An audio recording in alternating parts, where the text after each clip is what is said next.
Hello વિદ્યાર્થી મિત્રો, આજે આપણે આગળનો ટૂંકમાં સમઘટકતા. તો સમઘટકતા કોને કહેવાય એના વિશે આપણે કાલે વ્યાખ્યા વિશેની ચર્ચા કરી. તો સમઘટકતા આપણે એને બોલીમાં એવા પ્રકારના કાર્બનિક સંયોજનો કે જેમના આણ્વીય સૂત્ર સમાન હોય.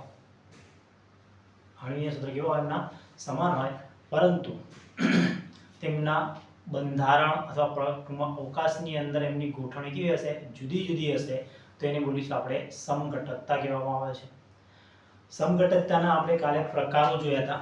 એમાં બંધારણીય સમઘટકતા અને બીજું હતું અવકાશીય સમઘટકતા.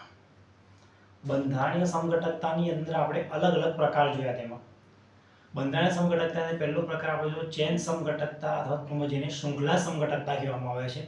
તો આપણે હવે ટૂંકમાં બંધારણીય સમઘટકતાના જે પ્રકાર છે એ પ્રકારોની આપણે પહેલા ચર્ચા કરીશું, અને જેના આધારે કેટલાક સવાલો એમસીક્યુ ટાઈપના ટૂંકમાં નીટની અંદર પૂછાતા હોય છે. તમારે ચેક કરવાનું કે આમાં કયા પ્રકારની સમઘટકતા છે બતાવો તમને આવડવું જોઈએ. તો જો અહીંયા આપણે કેટલાક એના એક્ઝામ્પલ દ્વારા સમજીએ વિદ્યાર્થી મિત્રો. તો એ પહેલું તો આપણે વ્યાખ્યા સમજીશું. ચેન આઇસોમર્સ અથવા તો જેની ગુજરાતીમાં મળે છે શૃંખલા સમઘટકતા એટલે શું? શૃંખલા સમઘટકતા. તો જો સમઘટકતાનો મતલબ આગળ જે વ્યાખ્યા જોઈ હતી બધામાં સરખી આવે. સમઘટકતા મતલબ જેમાં બે કે તેથી વધુ સંયોજનના અણુ સૂત્ર કેવા હોય? સમાન હોય, પરંતુ અહીંયા પીસીસી જેને આપણે બોલીએ છીએ પેરેન્ટ કાર્બન ચેન બોલીએ છીએ, પેરેન્ટ કાર્બન ચેન બોલીએ છીએ, અથવા તો શું કહે છે સાઇડ ચેન, જે શાખા બોલીએ છીએ આપણે. તો અહીંયા એવું કહે છે કે જેમાં પેરેન્ટ અથવા પિતૃ કાર્બન ચેન અથવા તો શાખા ચેન કેવી હોય? જુદી હોય, તો એને બોલીશું આપણે શૃંખલા સમઘટકતા બોલીશું. ફરીથી સમજજો. તો બે કે બેથી વધુ સંયોજનો જેમના અણુ સૂત્ર તો સમાન છે, પરંતુ એમની પિતૃ ચેન અથવા તો પેરેન્ટ કાર્બન ચેન અથવા તો જે સાઇડ ચેન જેને આપણે શૃંખલા બોલીએ છીએ એક બી હશે ટૂંકમાં જુદી હશે, તો એ બંને વચ્ચે કયા પ્રકારની સમઘટકતા? શૃંખલા સમઘટકતા એવું કહેવાશે. ટૂંકમાં આપણે કહીએ કે સમાન શું છે? તો આની અંદર અણુ સૂત્ર સમાન હશે, અને જો કોઈ ક્રિયાશીલ સમૂહ આપેલો હશે તો પણ સમાન હશે, બંને સમાન હશે. અણુ સૂત્ર પણ સમાન, ક્રિયાશીલ સમૂહ પણ સમાન. અને જુદું શું હશે? તો પેરેન્ટ કાર્બન ચેન જેને આપણે બોલીએ પિતૃ કાર્બન ચેન બોલીએ છીએ, અથવા તો સાઇડ કાર્બન ચેન જેને આપણે શાખા બોલીએ છીએ. જો એક્ઝામ્પલ દ્વારા સમજો વિદ્યાર્થી મિત્રો કે આની અંદર સમાન કાર્બન ચેન કઈ છે. તો કાર્બન ચેન કેવી રીતે નક્કી કરવું? આપણે આગળ શીખીને આ આલ્કેન છે બંને. તો હવે કાર્બન ચેન આપણી યાદ હશે 1 2 3 4. આની અંદર કાર્બન ચેન 1 2 3 આ કાર્બન ચેન થશે. પણ અહીંયા પહેલું કે આપણે શું કીધું કે અણુ સૂત્ર સમાન હોવા જોઈએ. એટલે સમઘટકતા ક્યારે? પહેલા તો અણુ સૂત્ર ચેક કરવું પડશે કે અણુ સૂત્ર તો સમાન હોવું જોઈએ. એના માટે અણુ સૂત્ર સમાન માટે જો આની અંદર પણ 1 2 3 4 કાર્બન, આમાં પણ 1 2 3 અને 4 કાર્બન છે. આ ઉપરાંત તમે હાઇડ્રોજન ચેક કરશો તો હાઇડ્રોજન સરખા જ હશે. તો મતલબ અણુ સૂત્ર સમાન છે, પરંતુ બંનેમાં કાર્બન ચેન કેવી છે? જુદી દેખાય. જો અહીંયા કાર્બન ચેન કેટલી? 4 નંબર છે, ત્યારે આમાં કાર્બન ચેન કેવી છે? 3 નંબરની જોવા મળે છે. તો આ બંનેને કહેવાશે કેવા પ્રકારના? એક પ્રકારની ચેન સમઘટકતા અથવા તો શૃંખલા સમઘટકતા છે એવું બોલીશું. આ બંને વચ્ચે કઈ સમઘટકતા? એમાં ચેન સમઘટકતા અથવા તો શૃંખલા સમઘટકતા છે. ચેન સમઘટકતાને શોર્ટમાં આપણે CI લખીશું. એક પ્રમાણે બીજું એક્ઝામ્પલ જુઓ. ચલો પહેલા તો બંનેના અણુ સૂત્ર સમાન હોવા જોઈએ. તો કાર્બન ચેક કરો 1 2 3 4 કાર્બન, 1 2 3 અને 4 કાર્બન. બંને આલ્કીન પણ છે, બંને આલ્કીન પણ છે. તો કાર્બન છે. ચલો આનું નંબરિંગ જો કરીએ આપણે તો નંબરિંગ આ બાજુથી બંને પાસે સમાન જ આવશે. તો 1 2 3 4. જ્યારે આમાં નંબરિંગ આલ્કીનમાં બહુવંત તરફથી હશે 1 2 અને 3.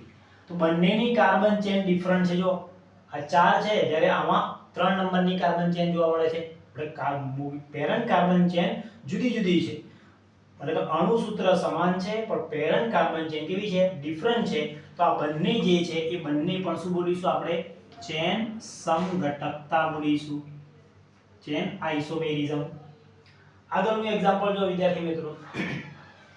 પહેલા તો ચેક કરો બંનેના આણ્વીય સૂત્ર સમાન છે કે નહીં. તો બંનેમાં જો 1 2 3 4 5 કાર્બન છે, આની અંદર પણ જો 1 2 3 4 ને 5 કાર્બન, તો કાર્બન સમાન છે તો આલ્કેન છે, હાઇડ્રોજન સરખા જ હશે. કાર્બન ચેન ચેક કરો તો 1 2 3 4 5 કાર્બન ચેન એટલે 5 છે, 5 નંબરની કાર્બન ચેન છે. જ્યારે આમાં કાર્બન ચેન તમે જો તો અહીંયા વિસ્થાપકને ધ્યાનમાં રાખી નંબરિંગ કરીશું 1 2 3 અને 4. કાર્બન ચેન એક આ બનશે. એ જ પ્રમાણે બીજું એક એક્ઝામ્પલ અહીં લખી બાજુ 3 એક્ઝામ્પલ A B C. આમાં પણ જો કાર્બન ચેક કરો તો 1 2 3 4 5 કાર્બન છે, તો બધામાં 5 5 કાર્બન છે. પણ આમાં આપણે કાર્બન ચેન જુઓ તો 1 2 અને 3. તમે ઉપરથી નીચે આવો તો પણ 1 2 અને 3 થશે. તો ત્રણ વચ્ચેનો સંબંધ જોવાનો છે આપણે, A અને B, B અને C. તો A અને B માં પણ જો કાર્બન ચેન ડિફરન્ટ છે, B અને C માં પણ શું છે કાર્બન ચેન ડિફરન્ટ છે. આમાં 4 છે, આમાં 3 છે. A અને C માં પણ તમે જુઓ તો આમાં 5 અને આમાં 3. એટલે ત્રણે ત્રણના અણુ સૂત્ર તો સમાન છે, પરંતુ કાર્બન ચેન કેવી છે ડિફરન્ટ જોવા મળે છે. ધ્યાનથી તો અહીંયા આપણે ટૂંકમાં આમાં રિલેશન જો હું લખું A અને B વચ્ચેનું રિલેશન, A અને B વચ્ચેનું રિલેશન તો કાર્બન ચેન સમઘટકતા છે. B અને C વચ્ચેનું રિલેશન તો પણ કાર્બન ચેન સમઘટકતા છે. અને એ જ પ્રમાણે A અને C વચ્ચેનું રિલેશન તો પણ કાર્બન ચેન સમઘટકતા છે. ક્લિયર? આ સમજ પડે છે? ધ્યાનથી જોજો. તો ટૂંકમાં આવા ત્રણ A B C ત્રણ બંધારણ આપેલા છે. ત્રણે ત્રણ વચ્ચે જો આપણે સંબંધ પૂછી લે કે A અને B વચ્ચે કેવો સંબંધ છે, B અને C વચ્ચે કેવો સંબંધ છે, A અને C વચ્ચે કેવો, તો ત્રણે ત્રણના અણુ સૂત્ર તો સમાન છે, પરંતુ એમની કાર્બન ચેન કેવી છે અલગ અલગ છે. એટલા માટે ત્રણે ત્રણ સમઘટકમાં કાર્બન શૃંખલા સમઘટકતા કહેવાશે. આગળનું એક્ઝામ્પલ જો, જેની અંદર ત્રણ એક્ઝામ્પલ છે A B C. પહેલા તો અણુ સૂત્ર સમાન છે કે નહીં એ ચેક કરીશું આપણે. તો આમાં કાર્બન કેટલા છે? 6 કાર્બન છે. આમાં પણ કાર્બન કેટલા છે? જો અહીંયા 1 2 3 4 5 ની 6 કાર્બન. આમાં પણ કાર્બન ચેક કરો તો 1 2 3 4 5 અને 6 કાર્બન થયા.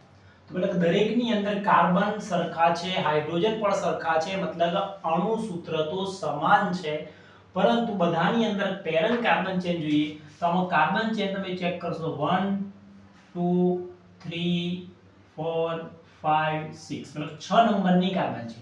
જેમાં આની અંદર કાર્બન ચેન બનશે 1 2 3 4 અને 5. આની અંદર કાર્બન ચેન જો તો 1 2 3 4. તો કાર્બન ચેન 6 ની, કાર્બન ચેન 5 અને કાર્બન ચેન 6. તો અહીંયા પણ હું ત્રણે ત્રણ વચ્ચેનું રિલેશન લખી શકાય કે A અને B વચ્ચેનું રિલેશન, A અને B વચ્ચેનું જો રિલેશન આપણે લખીએ અહીંયા, તો એમની વચ્ચે પણ કયું રિલેશન છે?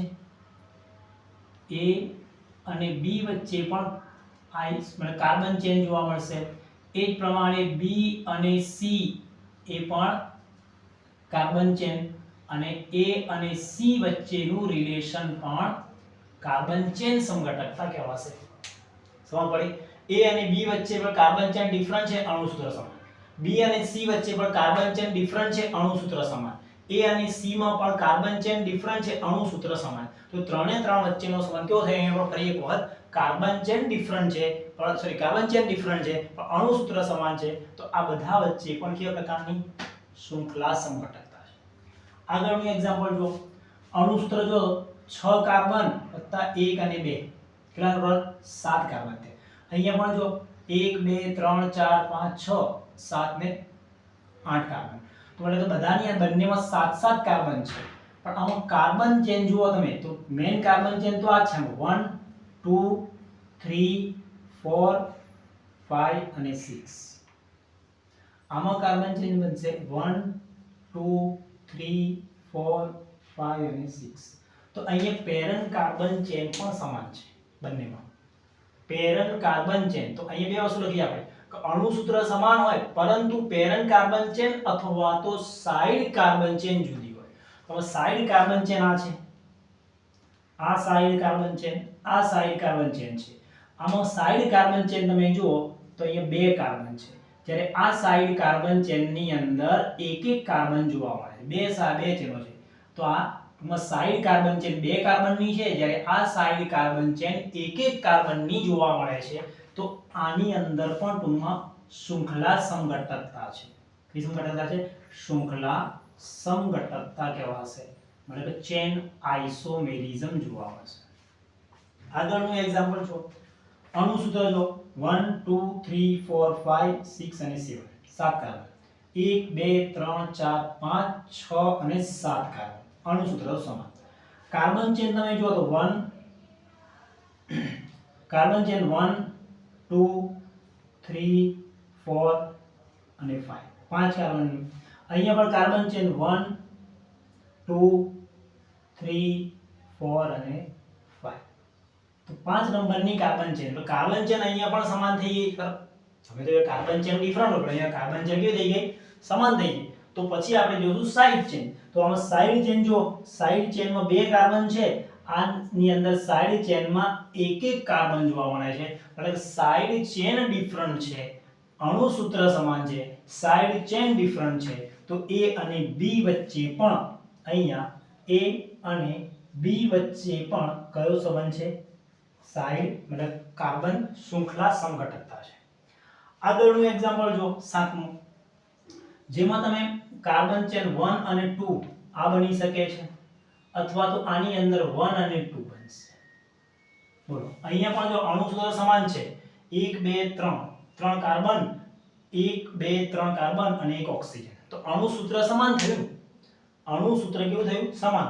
કે બે કાર્બન એક ઓક્સિજન, બે કાર્બન એક ઓક્સિજન. અહીંયા જો કાર્બન ચેન પણ સમાન, 1 અને 2 1 અને 2. અહીંયા વિદ્યાર્થી મિત્રો બંને તમે અણુસૂત્ર મતલબ આને હું આ રીતે ઘુમાઈ દઉં તો આના જેવું સેમ બની જશે. તો મતલબ આની અંદર કોઈ સમઘટકતા નથી, ચેન સમઘટકતા પણ છે નહીં. તો મતલબ ખાલી દેખાવમાં અલગ લાગે છે, મતલબ આ બંને A અને B વચ્ચે કેવો હોય? મતલબ આઇડેન્ટિકલ કહેવાય, જેને મતલબ સમાન છે, સમરૂપ છે. તો અહીંયા A અને B જે છે એમાં કોઈ સમઘટકતા નથી, પણ કેવા કોઈ પ્રકારના સમાન જોવા મળે છે. કેવા છે? સમાન છે, આઇડેન્ટિકલ પણ જોવા મળે છે. ખ્યાલ આવી ગયો હશે વિદ્યાર્થી મિત્રો? તો શૃંખલા સમઘટકતાની અંદર આપણે શું રાખવાનું? અણુસૂત્ર સમાન હોય, ક્રિયાશીલ સમૂહ પણ સમાન હોય જો આપેલો હોય તો, પરંતુ એમાં પેરેન્ટ કાર્બન ચેન અથવા તો સાઇડ કાર્બન ચેન કેવી હશે? ડિફરન્ટ હોય. તો એવા ટૂંકમાં બે કાર્બનિક સંયોજનો વચ્ચે જે સમઘટકતા છે એને બોલીશું આપણે શૃંખલા સમઘટકતા બોલીશું.